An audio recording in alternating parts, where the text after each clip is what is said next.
You're listening to Squatch Talks Podcast. Real stories and real encounters told by real researchers. Sit back, relax, and enjoy the show. So hey, we're still here at Paracon in Bucks County.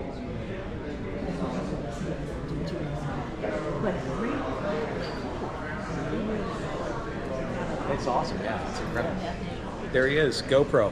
Eric, you can tell. Oh, Fancy running into you here. Eric Spinner, Bucks what are you doing County here? Paranormal Convention, the first annual. Oh yeah, phenomenal, right? Oh, he's the Bigfoot guy for sure. There it is. There it is. I'm the Bigfoot guy, apparently. Phenomenal. Supposedly I'm the headliner. He's got me on last. I know. Save the best for last, man.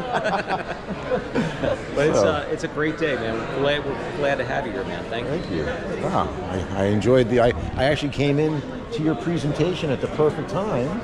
Oh, you heard this? Yeah. You saw me out there, and I said, dude, what the hell? That's awesome, man. Oh, so this is great. Now we got aliens, we've got Bigfoot, we got ghosts, we got Bill Byrne, UFOs, and we got Nick Pope speaking Nick right Pope. now. Is he on now? Right now. Let's go see Nick. Check it out. All right. Down at the ground, just feet in front of him. He was there with a team of about half a dozen people. And he thought, in later years when he's talking about this, he says, what was this a weapon? Was this a warning? Was this communication? What was it? And when you say to him, well, what do you think the UFO was? He says, very diplomatic answer, as you'd expect from he retired as a full colonel. His last posting was in the Pentagon. He said, I don't know what it was, but whatever it was under intelligent control. And there were physical traces from the landing site, by the way. This thing landed on the first night. There were indentations in the frozen ground where an object weighing several tons had briefly come down. They went around that area with a Geiger counter. It says, we're exposed to UAP radiation for a longer period of time than usual. UAP radiation, like that is a thing. Oops. And I alerted the lawyer who was doing hundreds of hours of pro bono work for some of these veterans. So yes, here we are in the green room, apparently. And Squatch has taken his costume off. Nick found it. Who's playing Squatch? Is that you? You're doing a great job. Thank you very much. And we're here with, I mentioned Tom Carey. Hey, Tom, we forgot. I mentioned you, but we found the green room. found the green room. We're keeping it from I'm us. here with Nick Pope of Ancient Aliens, you might recall. Hey, Squatches. We are here at the first annual Bucks County Paranormal Convention, and I have the special pleasure of having Nick Pope, who you may recall from Ancient Aliens, join us. So Nick did a fantastic presentation earlier, and I'm waiting for Tom to get done, and then I'm going to go on and talk about Bigfoot. But I managed to persuade Nick to come over and just say a few things about what's going on with him. Of course, you may recall he's not the Minister of Defense, but the Defense Ministry, right? You worked for them in the 90s, correct? Yes, in fact, I worked for the UK Ministry of Defense for 21 years, actually from 85 through to 2006. Right. My time on their UFO program was 91 to 94. Right. And I was a civilian employee, and the Ministry of Defense is the UK equivalent of the DOD here. Sure. Wow, that's impressive. And of course, we hear stories from UK, England, maybe making a little bit more awareness of these individuals, right? These extraterrestrials, I would think. And then it kind of happened here in America recently. Yes, the British government declassified and released around about 60,000 pages of UFO-related documents. Wow, that's a lot. And of course, I wrote many of those. Yeah. So I came out of retirement to help with that program because the government felt that it would be a good way to show commitment to freedom of information and open government. Right. Now, of course, that didn't quite work out because the whole thing generated quite a whole lot of conspiracy theories, and it took longer than we'd hoped. So this kind of situation came back to bite past, but I was involved in it, and it was good to see my files and documents come out. Absolutely. And that's one of the reasons, of course, people say, how can I speak about this so openly? And the answer is, I can only speak about things which are unclassified or which the government has declassified, and that's why that program to release those files was so important. Wow. And so you've been in the States now for around 12 years, correct? Yes. And you're out in Arizona area, I believe, is where you've kind of made your home base. There's a lot of UFO activity out in that area, from what I understand. There sure is. I have not yet seen anything myself, sad to say, but yeah, we're in Tucson, Arizona. That said, my wife and I are spending a year in New York City because she's a visiting fellow at a think tank there. So we have a crazy but fun year in New York City, right in the heart of it, 7th Avenue, right by Macy's and Times Square, you know, between that. Absolutely a great area to spend some time, especially as newlyweds. Well, not so newlyweds now. It's been a few years. Yeah, I've been 13 years. Wow. Yeah. Well, and it's funny, I was going to ask Nick if he had, any personal sightings of these craft. I personally have had 2 times that I've seen UFOs in my town, actually, in New Jersey. Sadly, I have not. I have, despite having investigated hundreds of other people's sightings, hundreds, thousands, lose count, so probably, maybe it is thousands. At this point. Never seen a thing myself. Wow. It's not fair, really, but, it's the way the cookie crumbles, so we'll see. It's true, and I find the same thing happens with Bigfoot researchers that I know. I've got friends that have been doing the research for over 2 decades, some 25, 30 years, never saw Bigfoot. And I've had 2 visual Bigfoot encounters also. Right. I don't know if it's just my good fortune or what, but hey, I mean, if we're not out there looking, how are we going to see them, right? Yeah. I was just out with a friend watching the Perseids meteor shower one night, and 2 craft flew over the house. We were maybe 1,000 feet up in the air. And the front was like hexagonal and the back was rounded, charcoal gray, and on the bottom was a round orangey red disc, and it was just throbbing, like pulsing. Boom, boom, one in front of the next.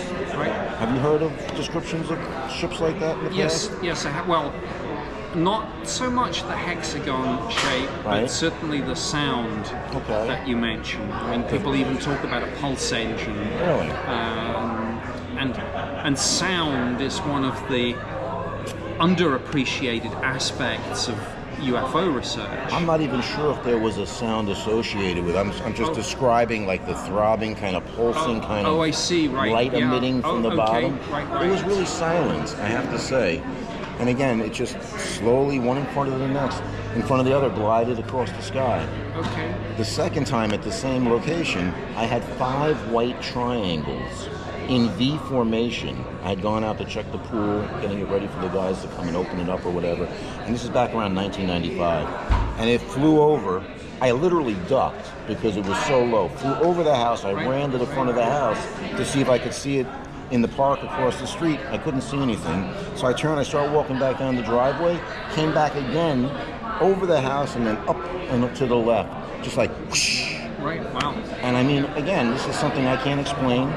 Yeah, it's those sudden changes of direction, sudden acceleration. You always look for speeds, maneuvers, and accelerations that we don't do. Right. Can't do. Exactly. And we've seen this out in the Pine Barrens even. When we're out looking for Bigfoot, we can see sometimes strange craft making these strange turns and different angles, So I'm assuming that too has to be something from not on this planet. One night, one was flying over and I saw what looked like, you remember the old flash bulbs that would go off? Yes. It looked like a flash bulb from way up high in the sky. Right. I was amazed. Again, these are just strange occurrences that not too many people, I'm sure, report. I don't know if you've heard these from other people. Yeah, there's chronic underreporting of all of this, of course. That's why it's important to get as much of this on the record as possible, not least so that when AI programs really get the ability to harvest a lot of data, big That's my information. Well, it's like a lot of this. There are threats, but there are also opportunities. Yeah. And one of the big opportunities will be looking at big data sets and picking out, finding connections. And then, of course, if you find the connections, Right. it will often point you towards some important truth about the phenomenon itself. Wow. I never considered that. Honestly, I was so up in my head about AI causing so much harm to our research. You know, that's the thing. It's a two-edged sword. I'm not saying that there aren't dangers. Clearly there are, but there are opportunities in terms of research that could. I mean, when you think of how long it takes to manually go through data sheets, data sets.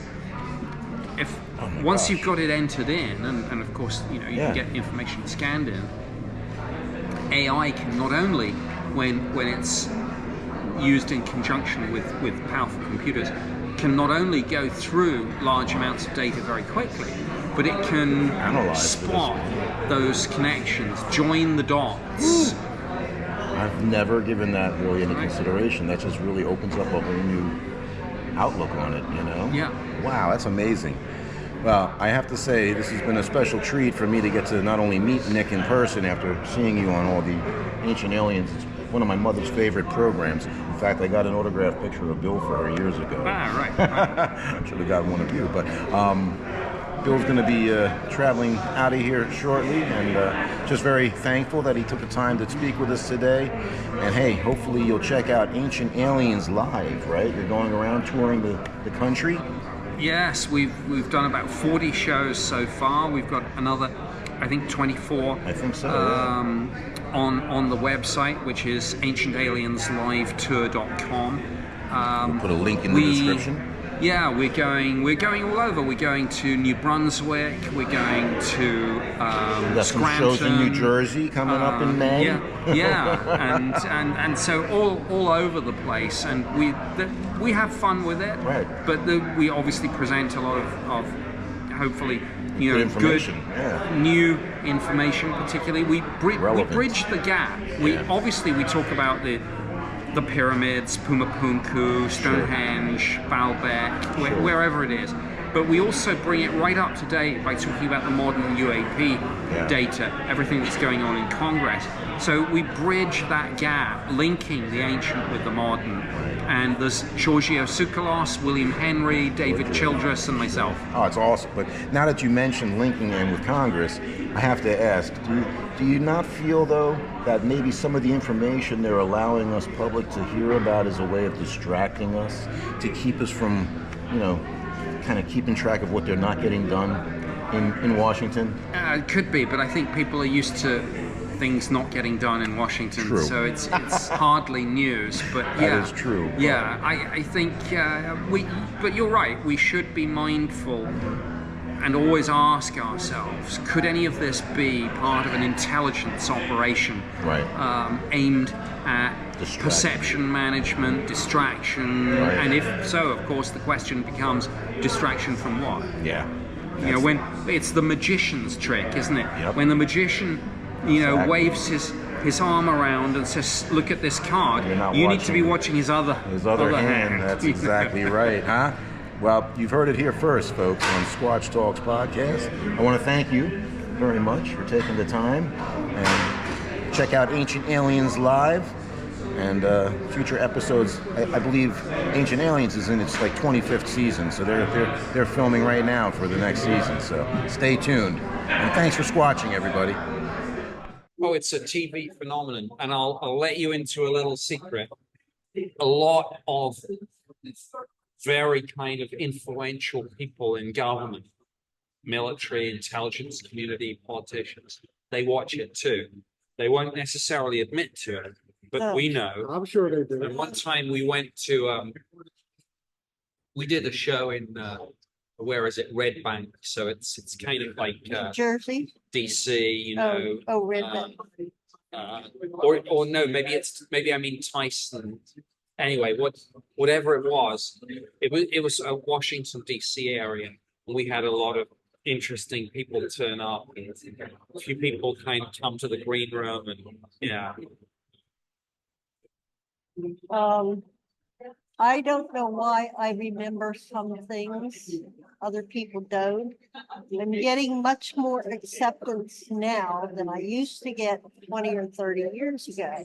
I mean, 30 years ago, if I had told people, you know, you can hold something in your hand, you have all knowledge, you can communicate, they would have looked at me like I had two heads at least.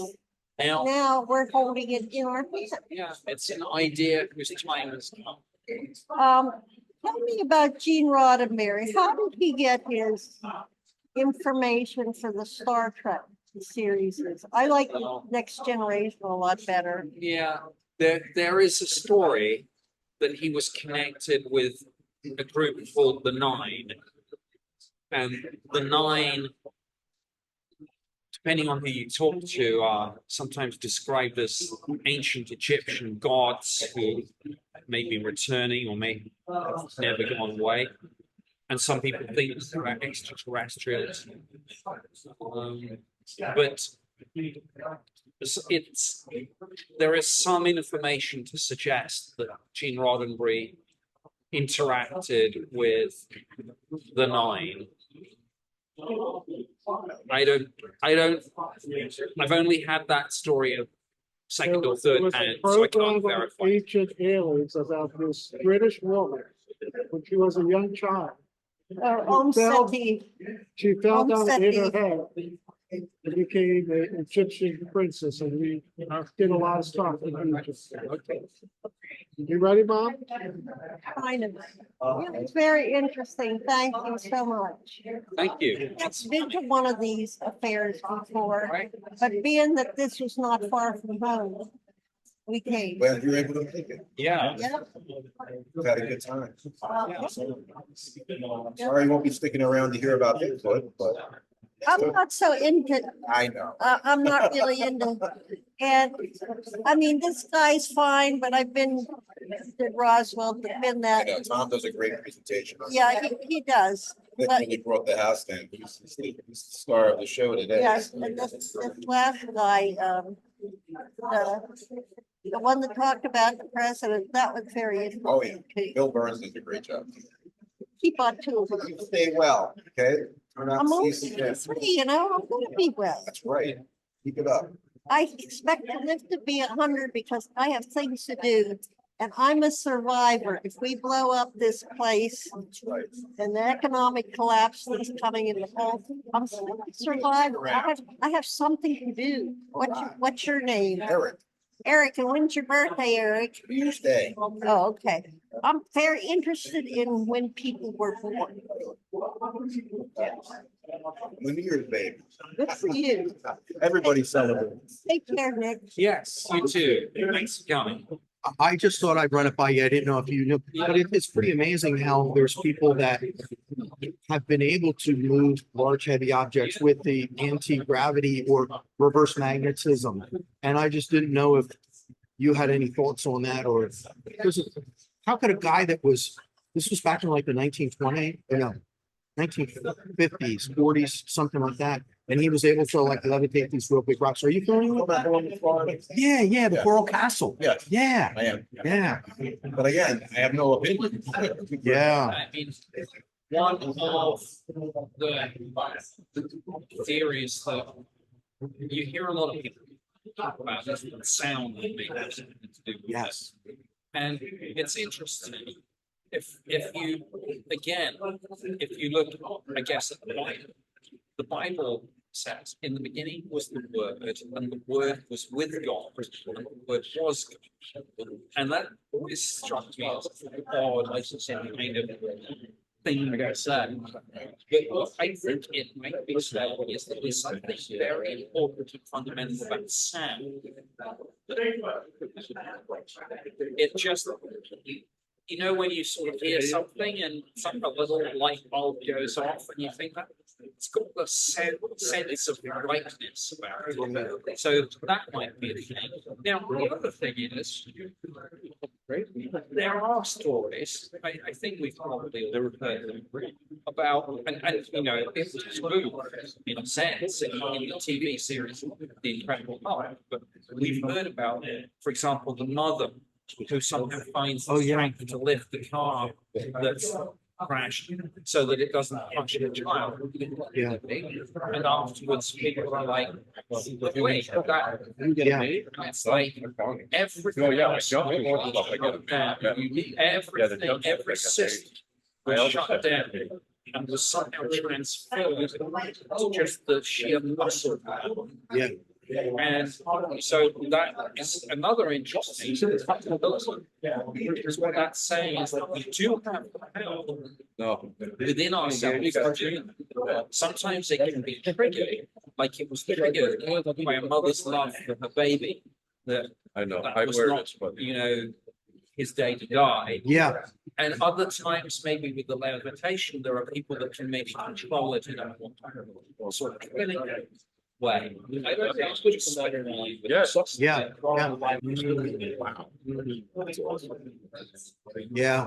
And again, the theory, if you listen to people that have researched it, like David Childers, the theory is that, and Giorgio himself, they theorize that sound played a role in liquefying the stone so that it can be molded and shaped to give you these, you know, when we put blocks of stones together, like, you know, even just a couple of 100 years ago, there's gaps between them, right? Yes. Yeah. But some of these ancient monuments, You can't even stick a knife blade down inside. Yeah. Not a knife blade, you can't stick a dollar bill between. Oh, really? Some of them. Wow. It's amazing. It's an ancient society. And how did people back there who didn't have, you know, Bronze Age things, they didn't even have stuff that was strong enough to be able to shape? That's right. And again, Giorgio, often during the Ancient Aliens live shows, he'll talk about the Mohs scale of hardness. So like limestone is like 1 or 2, you know, diamond is 10, you know, so you get the limestone and you can mold that with like bronze tools and, you know, things like that. But some of the things with granite or with basalt, much more, you know, much higher up the Mohs scale of hardness. Like those sarcophaguses and things of that, you know, over in the pyramids in Egypt and things like that. Yeah, I mean, that stuff's really hard. He took a picture with Bigfoot over there. What a picture. I saw you get that picture with Bigfoot, man. That was great. Oh, is that, did it look good? It did. It did. Email that It was to a me. little blurry though, but Yeah. it was clear. Well, Bigfoot's not supposed to be bigger than Elvis. Yeah. He's supposed to be bigger than He is supposed to be. Yeah, though. I don't know. Bigfoot's a I'm little not- taller. Yeah. Or- Oh, yeah, let me, hold on. And that was. Yeah, you're great. rich. Yeah. You made the rest look. Yeah. He's the head. Yeah, that's what I'm Yeah, saying. he- You're a little Bigfoot guy. Different, I'm Bigfoot. I'm just Bigfoot. Look up Jay Allen. He's a big person there too. Squatch. He's been everywhere. He's been on TV. Yeah, I've been in a couple, 1, 2, 3. There you go. All right. Yeah, we'll check you out. Did you Elvis? Yeah, sure. And again, Gotta get these guys in here. Yeah. very much. Thank you. All right, You can say you met Elvis. He's. get in here too, Hey, Bob. you're Can you get drinking, you into? believe he's Sure. alive. I was slips. Hey. Uh-huh. Got you a couple times. Thank you very much. Thank you very much. You got it, brother? Sure. Thanks for checking out this episode of Squatch Talks Podcast. Don't forget to subscribe, follow, and give us a like, and stay tuned for more exciting stories on Squatch Talks.